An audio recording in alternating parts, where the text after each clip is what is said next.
division of Kurdistan. Um, but for this presentation, I would like to highlight on the current division of Kurdistan, which is separated to 4 parts.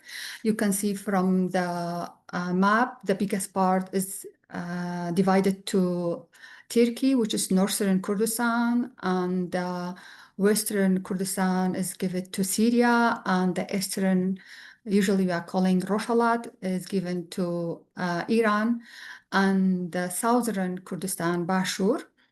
I'm living in this part,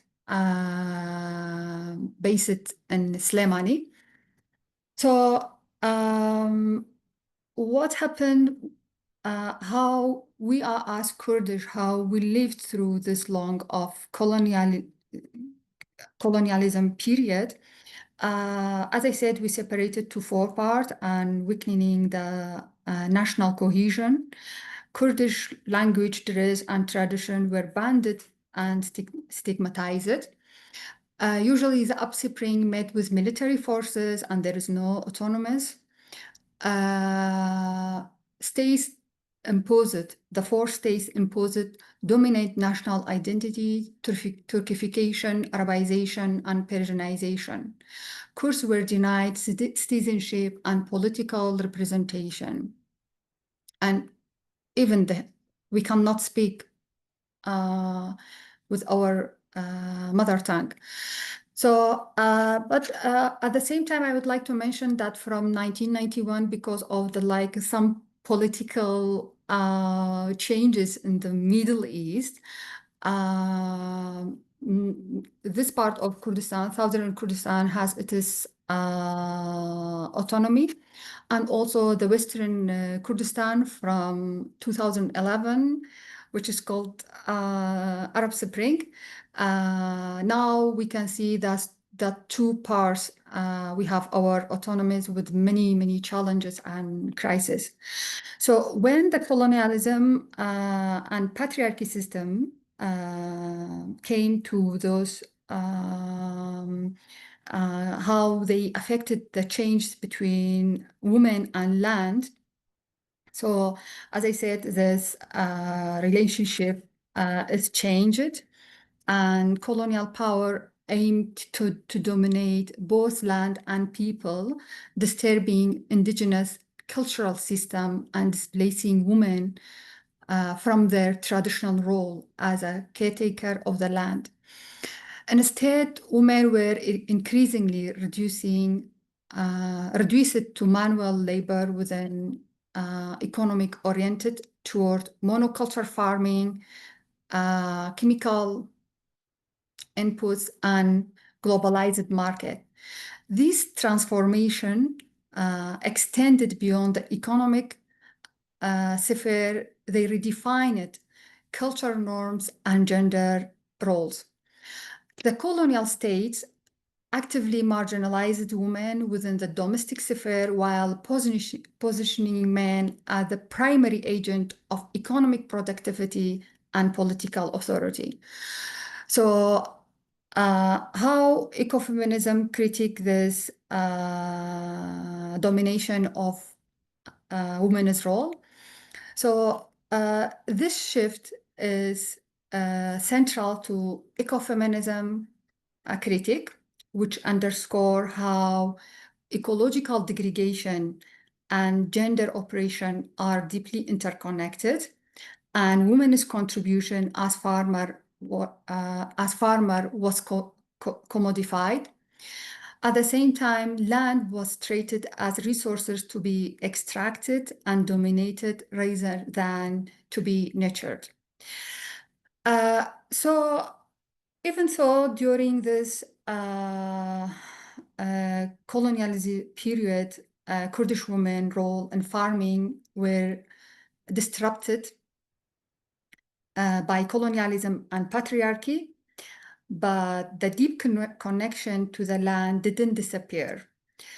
And women, they find new ways to resist and rebuild.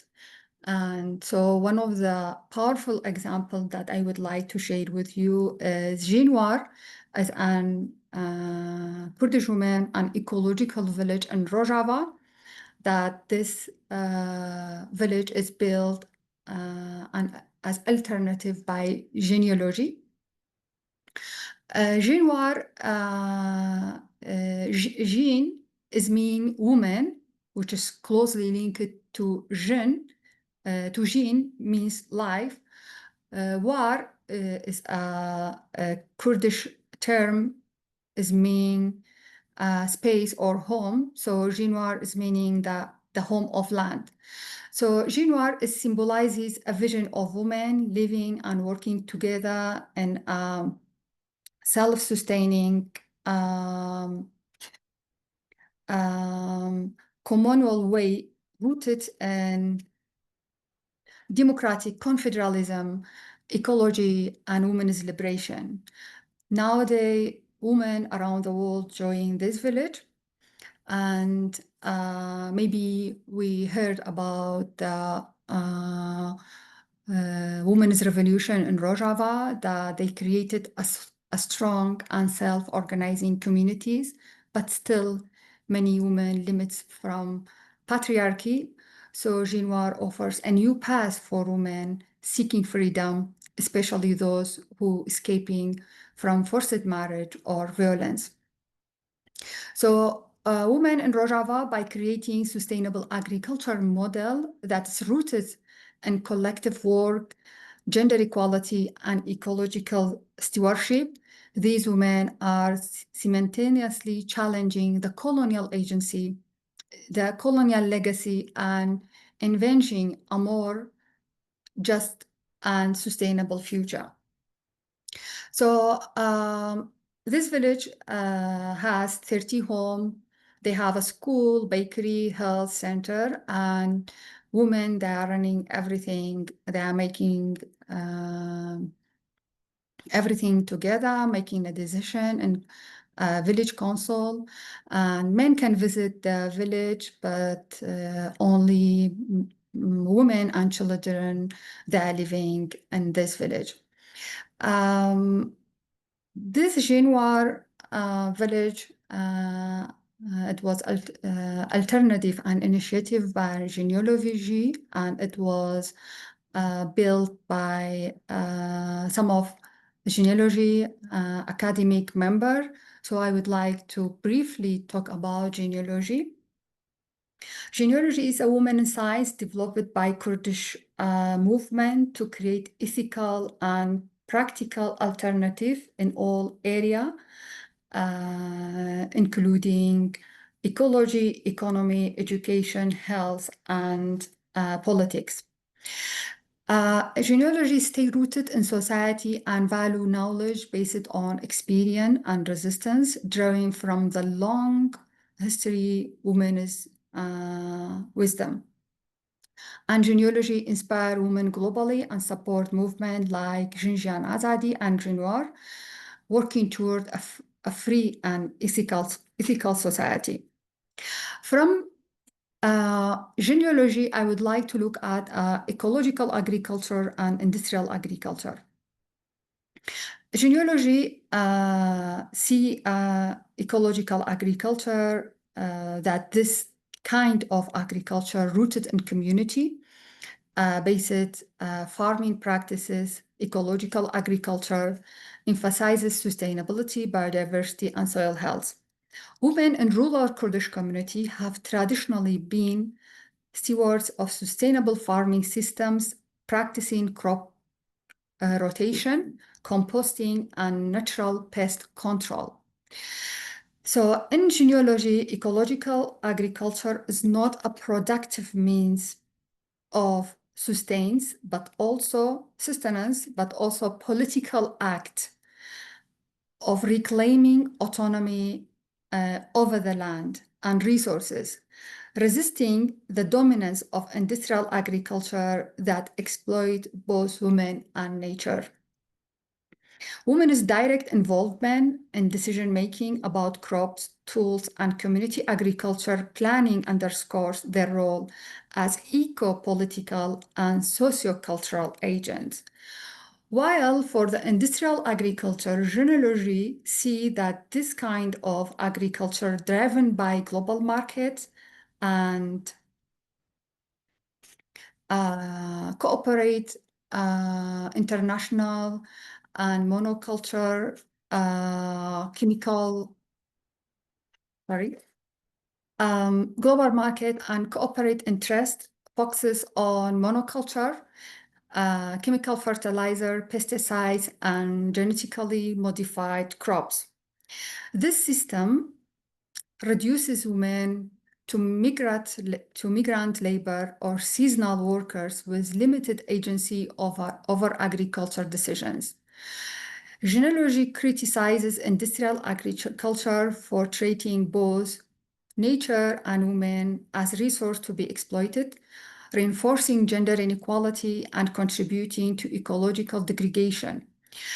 Actually, the industrial agriculture using or destroying nearly 75% of natural resources, yet it produces only 25% of the world's food, which is industrial food. The commodification of seed, land, alienation, and environmental harm disproportionately affect marginalized women. Patriarchy in post-colonial contexts like Kurdistan, where access to land and autonomy has already been undermined by patriarch and colonial system. Also in southern Kurdistan, there's organization and an institution that they started to talk about this kind of domination of land and how the Green Revolution and industrial agriculture separate to the world and how they came to Kurdistan region or Iraq, especially from the 1970s and 2003, the invasion of Iraq. So from our organization, as an organization, we are trying to raise awareness about harms of chemical agriculture, inform the public about the danger of chemical fertilizer, pesticide, and genetically modified food that are commonly used in industrial agriculture, highlight the hidden risk in every food production, which are sorry.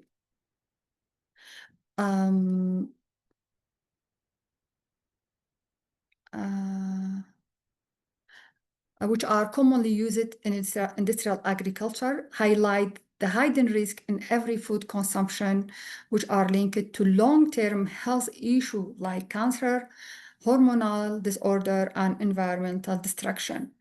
Promote ecological and sustainable alternative, encourage people to support eco-farming, local food system, and natural pest control methods. This is some pictures of the seminar discussion, collecting indigenous seed, talking with people, with farmers in Kurdistan region. So last year we arranged a campaign with the slogan, "The food you eat is poisoned," and the topic that presented by academic university and professor, including the how to keep healthy soil and the effect of chemical dependency, also the history of Green Revolution, the alternative that the farmer that they can use even nowadays. So at the same time, encouraging local people and public people to relying on and to buy the food from those farmers who produce food in traditional or eco-agriculture way. So all the topics that they presented during the campaign, we collected and published it in this book. Now we are presenting and launching a book seminar in the cities, in different cities in Kurdistan region. And we are talking with farmer, with public people, and we are arranging discussion about food safety and community health, environmental justice, sustainable agriculture. At the same time, we are participating in seminar at university, TV interview, and to attract public attention about this crisis related to the food around the world, especially in Kurdistan region. Also, there is a Kurdistan institution based in Slemani. They are working on oral history study in Slemani Governorate. This study documents life histories of farming communities in the Slemani Governorate, focusing on the themes of food sovereignty and agroecological resistance, and documenting and making accessible, neglected, and understudied rich heritage of local people in the region, whose traditional agriculture heritage and knowledge dates back to thousands of years ago from a region historically described as the backbone of Kurdistan and Iraqi's food economy. So during this study, there are questions that asking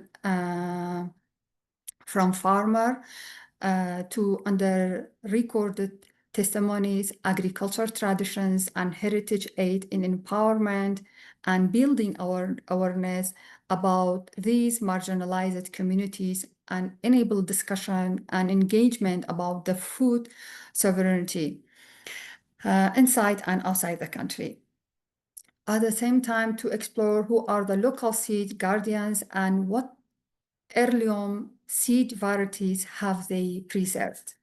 So the objective of this study is to documenting and recording testimonies and practices of Kurdish farming communities, including women farmers whose contribution remain invisible, raising awareness about the challenges facing these communities, as well as their contribution and achievements locally and internationally, empowering and mobilizing farmers through spreading their stories and building contacts across farming communities to enable support and advocacy for their cause. Encourage public and academic engagement and dialogue between farmers, students, and stakeholders about their roles in sustaining our communities and keeping us food sovereign. Long-term objective of this project is the inclusion of the local people's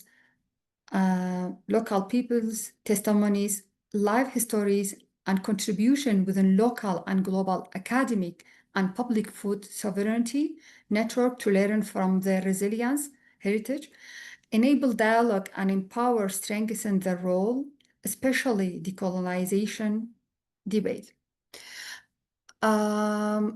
Also, this is some picture of the Kurdistan institution during the years that they started in this field. At the same time, we are together as an organization and Kurdistan institution in cooperation. We are arranging activities and projects to raising awareness of people, communicating with farmers, screening films about the Kurdish heritage, agriculture, the traditional way of farming, the role of women in this history. We are, of course, from the four parts, there are opportunity and many crises that we are facing. So I think that there is opportunity for international solidarity and environmental justice. And as long as ecology is one of the three main pillars of the Rojava revolution. So I will come to the crisis. The hydroelectric mega project have been used as a tool of control that caused hundreds of thousands of people and submerging entire towns.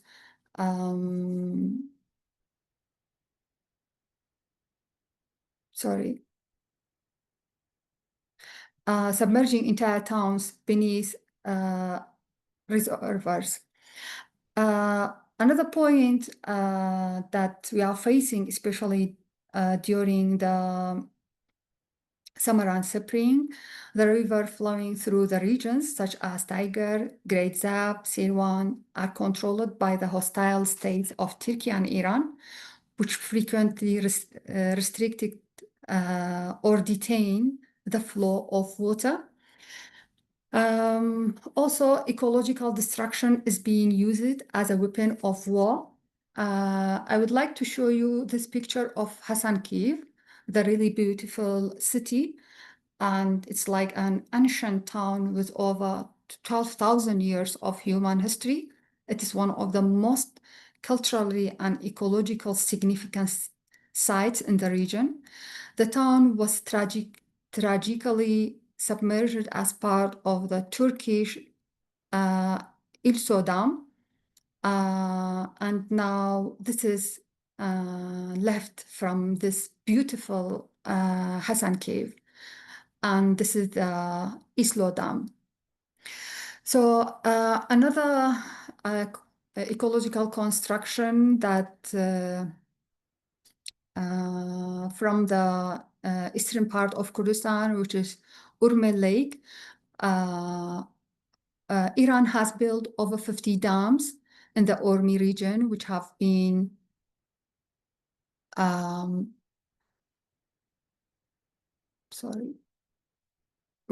significantly contributed to the environmental crisis of Lake Urme. Urme is one of the largest solid water lakes in the Middle East, and it was the largest lake in Kurdistan, the four separated parts, until it dried up. Now this lake is dried up. Also, it was also among the 20 largest lake in the world and the second saltiest lake after the Dead Sea. Also, this is what left from the Urme Lake. So I would like to say that ecofeminism helps us to understand how systems of domination, colonialism, patriarchy, and capitalism exploit both women and nature, disturbing traditional knowledge and sustainable life way. Kurdish women have not been passive victims. Through resistance and creativity, they continue to rebuild. One of the most powerful expressions of this is Jineolojî. Jineolojî challenges patriarchy knowledge system and offer an ethical and communal and practice-based approach to trust grounded in women's life experience, ecological stewardship, and social transformation. Jinwar is the ecological women's village in Rojava, brings Jineolojî to life. It is a space where women reclaim autonomy over land, healing knowledge, and community, embodying resistance in daily practice. Together, eco-agriculture, ecofeminism, and Jineolojî provide more than critique. They offer a living vision for a just and sustainable world. Thank you.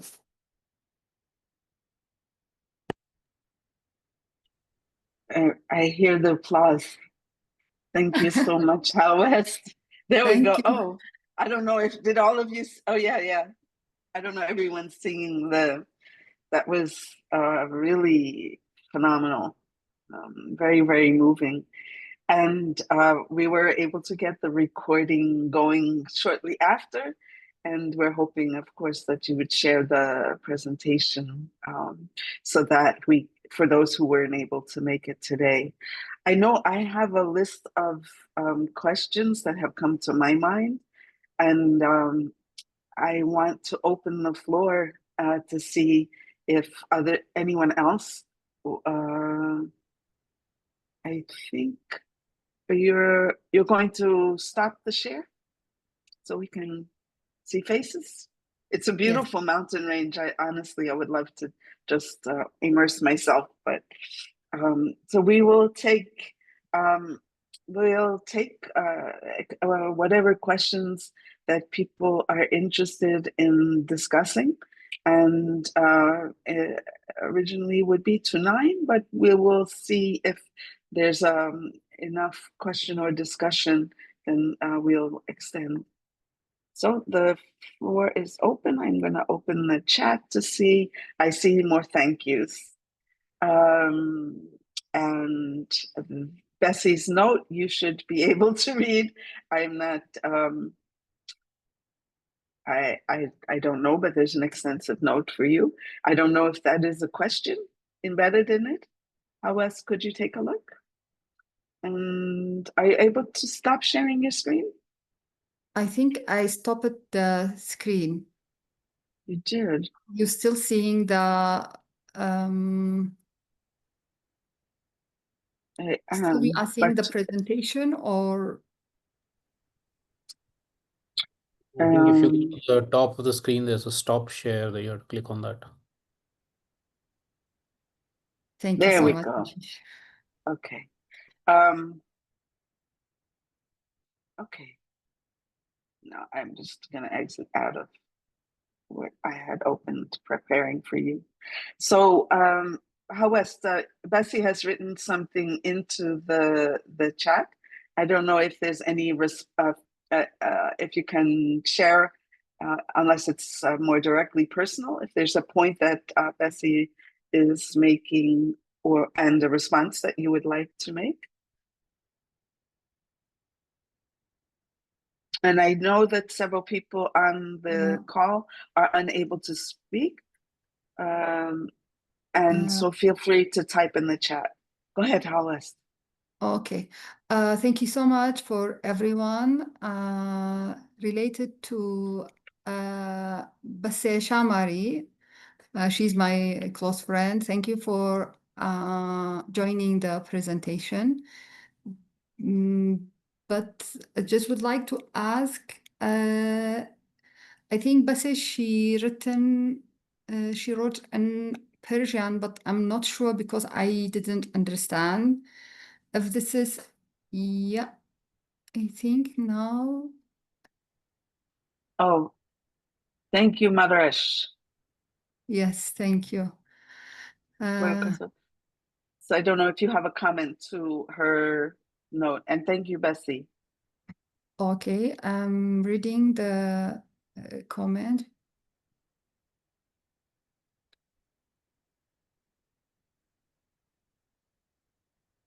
Yes, thank you, Basseh, because yes, this is a very important.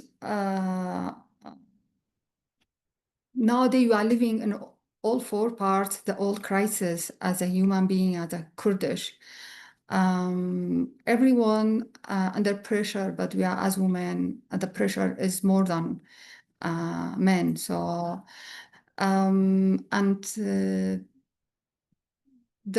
last century, even at the beginning of 21st, the chemical weapon used against Kurdish in eastern part and north and southern part, even in Rojava. So we've been through a really difficult period. So during Anfal campaign, that I'm a survivor of Kurdish genocide, I'm survived from the Anfal campaign. So during this campaign, when the Halabja attacked by chemical weapon, it was 1988. 5,000 people are died just in 5 or 10 minutes. Also, Sardasht is like a big city in eastern part of Kurdistan, attacked by chemical weapon. I think it was 1988 or 1989 during the 10 years of war between the Iran and Iraq. So this is a big part of our history, but still we have hope and rebuild and relying on genealogy, ecofeminism. We are trying to rebuild this connection with nature and land, because the first step by colonial states, they are coming to our land for the resources. They are coming to our land to dominate women and nature. This is so connected. So thank you so much for all your comments. This is just I have to say.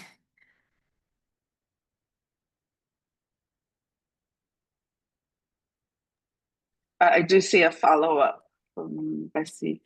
So today this struggle needs the support and cooperation of the freedom-loving women of the world. And I will note that the Women's Assembly of GTA meets on Monday. And if you don't have that information, please do contact us and we give that to you. So Ashish and Maresh, go right ahead. And then Hawes, you can respond, and we'll see if there's other comments. I do have some questions too, but Ashish, Maresh, I don't know which one of you put your hand up first, so I'll let you battle it out and speak. Both of you will have your time. Thank you. We're both from India, so we can speak a long time. So we'll make sure we don't. So thank you. Thanks, Melanie, for organizing this, you and Ryan, and Halvis, thanks so much for that presentation. We've always been inspired by what's happening in Kurdistan, and it's great to hear more and more nuances and more information and details and perspectives from there. I have two questions. They're maybe related. One is, what is the response of men folk in the families where the women are trying to create ecological agriculture or food sovereignty, and the kinds of changes that you're talking about? Are they positive, responsive? Are they hostile? Are they changing over time, etc.? One. And secondly, and this is especially because I think in all of our parts of the world, men are the ones who are probably more resistant to this kind of change than women. And they're the ones who are more directly linked to the market, which is why they want more commercial kind of agriculture. Secondly, is there a strong class system in Kurdish society, or where there are some people with a lot of land and some people with very little or no land? And if so, in which section of society are the transformations taking place? Are they in the small farmers, small farm holders? Are they in the big farm holders? If it's the small ones, is that encouraging the big farm holders also to change to ecological agriculture, or they're just basically staying with chemical forms of agriculture? Thanks. I hope those questions are clear. Maresh, do you want to put your questions also? I will keep you West, so that you have them all. It's more or less related. So first, just a clarification that how deep is the penetration of industrial farming in the Kurdish society? Because we realize that in India, while some areas are very, it's quite prevalent, but then in the interior areas or in the indigenous areas or even forests and all, or in the hilly areas, it's less so. So there is this variation. So in your society, how is that? And the other is that we had a very big farmers movement in India. And the farmers, people say farmer, the image which everybody associates is the man, that the man is the farmer.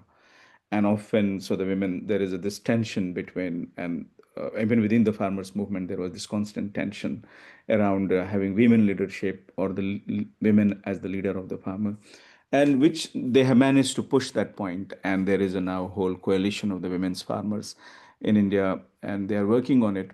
But the point is that often, so there is this larger logic which is being referred about the the global system and oppression, that people like some in many villages, because there is such a high rate of migration, so men often migrate and they are nobody there. So the women end up doing the farming, and they are the ones who, at least in this case in Bihar, where they are in some portion, not across where I come from, that they have more and more women are now using this because there is plots are smaller.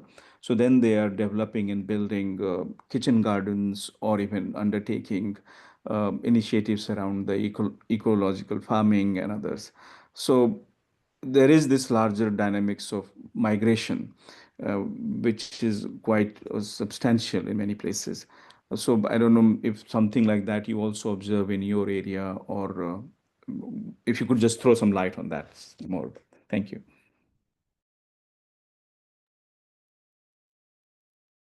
So we're at hours, so you can go ahead and highlight any response to these 4 questions, and then I'll ask mine, and you can incorporate mine into your closing comments, unless there's any others. I see a note from Alex, but go ahead, Alex.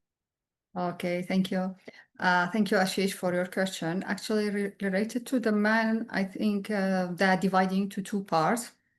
Usually the farmers who they would like to do the agriculture, they always ask because they wanted to have more support from their family, and they wanted us to encourage more women farmer to support men in this in farming, because I would like to mention that during the Anfal campaign, that was like 8 phases in 1988, nearly 4,000 village is damaged by Saddam regime. The Saddam regime, and the people were flew to cities and displaced people, and so when we have autonomy from starting from 1991, those people lived and stayed at cities. They cannot go back to village because there was no support from government, and especially 2003 after invasion of America, the border were open for all the modern things, and this type of agriculture industrial came to Kurdistan region and Iraq. So I want to say that now the farmers, they separated like to 2 parts. Most of them, they're living in city because there is no like support from government for them, and their village were damaged in 1980, and it's difficult for most of them to rebuild. So they need support from their family, especially the women, because traditionally women, they worked at fields with men, they worked together. So this is from the farmers men, but when it's come to the academic and agriculture engineers and those who are working in market, usually they're against us.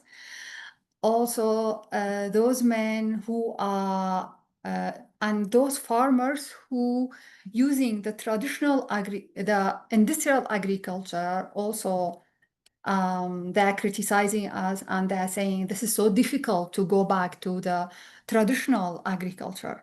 Related to the role of women, because the role of women is marginalized in industrial agriculture. Also, I will go back to the 2 types of men. Those farmers who would like to go back to the village, they encourage their wives, daughters, sons to go back and doing the agriculture in traditional way, but those who are using the industrial agriculture, they don't relying on women, and they use machines and all the methods, and they have like a really big yards of lands. And the first part that I mentioned, usually they have like a small lands. So this is kind of the response from men, but I can say from the public view of people, they need more understanding, they need more awareness, because when you are talking with people, the regular people, the industrial agriculture is more attractive for them, because they're saying this kind of food you can have big amount, and the farmer, they can produce big amount in a really short period of time, and the farmer, they cannot be benefit, they will not have like a good life if they are not relying on this industrial agriculture, because we have facing financial crisis in Kurdistan region. This is kind of justification that during the discussion and during the dialogue that we are arranging, but there is people that usually there is like a small amount of people that coming again, and we have a long discussion with them, and even from youth, the young people, they would like to hear about this heritage, and they wanted to understand about this history. So it's different from this kind of the category of those farmers and people and young as well.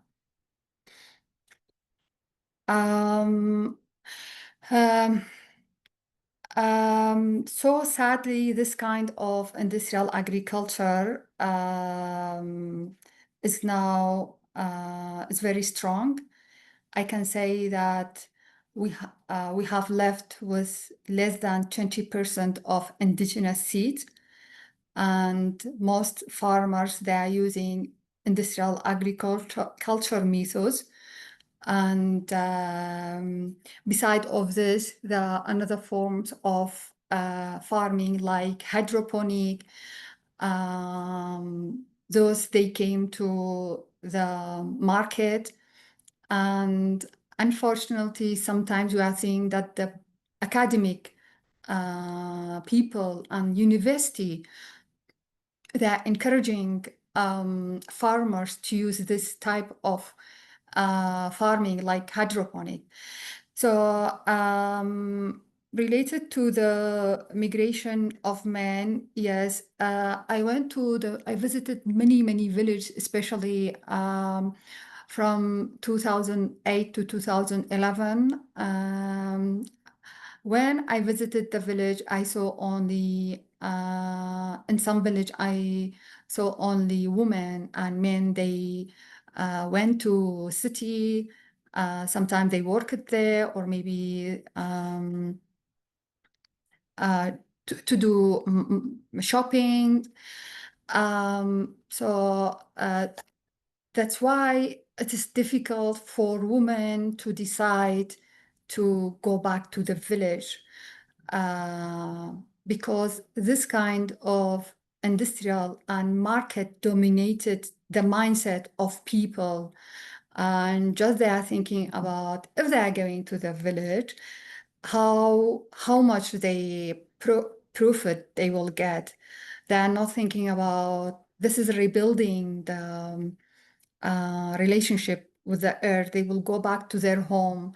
They can produce a very good quality of food for their self at first, and then to people in city. So yes, usually men, they're not staying because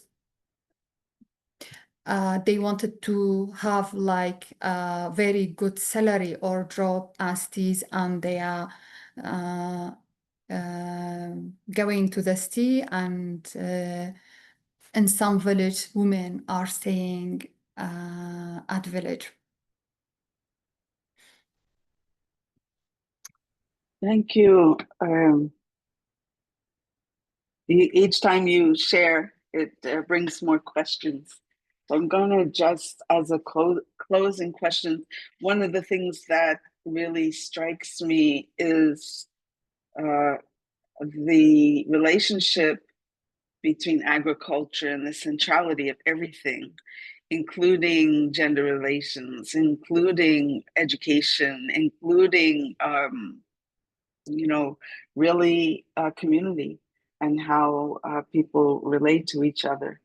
So my question has to do with in the areas where women are the dominant, agricultural workers, how does that affect, for example, what children are learning and children and youth's involvement in being part of the whole process of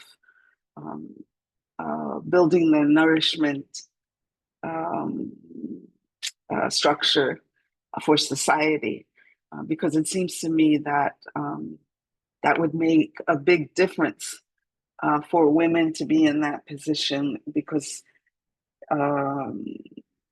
as a central sort of route to how do we understand ourselves in relation to land and so forth. So if you can speak briefly to that and to anything you feel like, what's the one thought you would like us to leave with in terms of the role of women in rooted resistance? And I welcome Vasna. And go ahead, Hawes. And any other comments, please put in the chat. Our time went very quickly.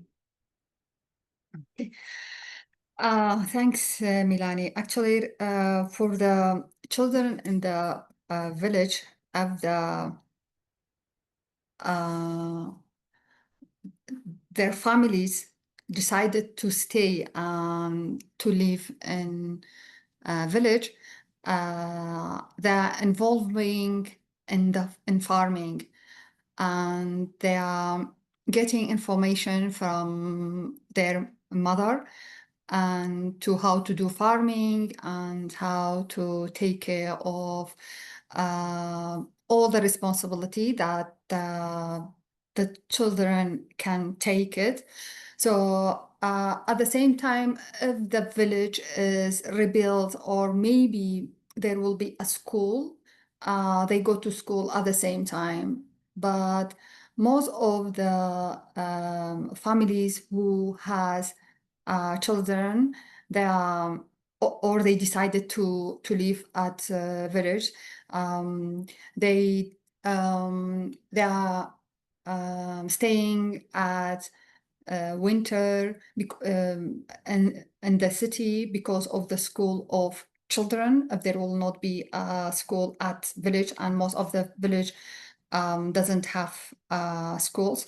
So this is a part of the life, and another part that involving in farming and the responsibility that they could take care, they could take it at the village. And the main is getting information about the farming and how they are living during the different seasons in the village. So I think compared to before, living children in village now maybe like challenges, because they would like to stay at city, they would like to be educated, they would like to involve in this kind of modern life. And when we are talking with the farmers, they are telling us that it's difficult to convince children and to go to village and to live there and doing farming. So it's like a challenge that family they are facing. So, but even those who are staying at home, at village, they decided to live there. They can stay in a short period of year, maybe 3 or 5 months, and they're involving on those responsibility that they can take it. Thank you so much. And I see this important question that Vandana raised about the relationship between how, similar to the question I asked about youth and children and education, about the relationship to all forms of nature. I don't know if that's a simple question, but I don't want to miss Vandana's important instructive. And then we'll close out. Yes. And I'll type in the chat for those who joined us today for the first time. If you'd like to be connected and involved in future meetings and presentations, I'm going to put our emails. Please be in contact. We'd love to work with you. Perhaps you have another story that you could bring forth. Go ahead. Yeah. Related to the Vandana's comments, actually, I think it's difficult to identify this relationship between women and eco-village, because, as I said, now those who would like to do the traditional farming, it's difficult of them because of the challengings of the there is no like services in most of the villages. They cannot rebuild their homes, and also those who are practicing the industrial agriculture, they are dominating the market. It's difficult for the small farm and to women for producing food and to buying at home. But we have examples that when we are visiting the village, we are seeing the women that they producing food, and maybe people are asking for specific kind of food they are farming and buying at home, or maybe they came to the city and buying at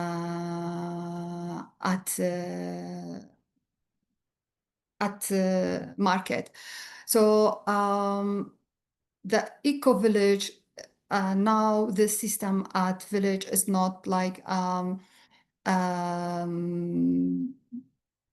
the village is not like a place to buy and sell products. So usually there are people at city, they are contacting with the women in village, or maybe people in the village to buy the products and food. So sometimes there is like a big opening shop here to launching the farmer production and farmers foods, and we are now seeing for them to publicly to that people knows that there is shopping for farmers production, and people go to there and buy the products. So this eco village now is not like a system that working in a village. Well, again, thanks to you, Hawes, most particularly for your very, very thoughtful and inspiring conversation about rooted resistance. And here comes the claps. And thank you to each person who has joined us.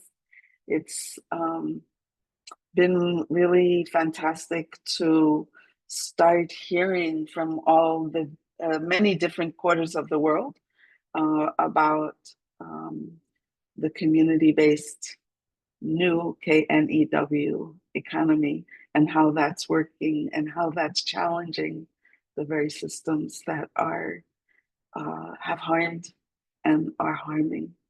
And so I look forward to the future conversations and starting to think about the synthesizing. I see that there's several people who joined right at the end. If you want to stay for a moment and share where you're coming from, or in the chat, I will stay on for another couple minutes. Ryan, we hope you feel better, and we hope that everyone here is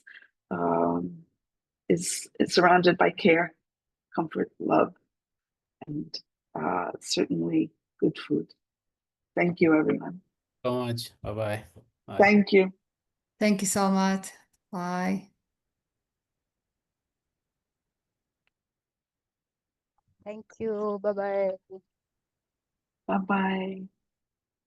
Okay. Gabrielle or JMP? I don't know if you're able to come off. I am going to stop the recording. Yeah, it's okay. I came in late because I had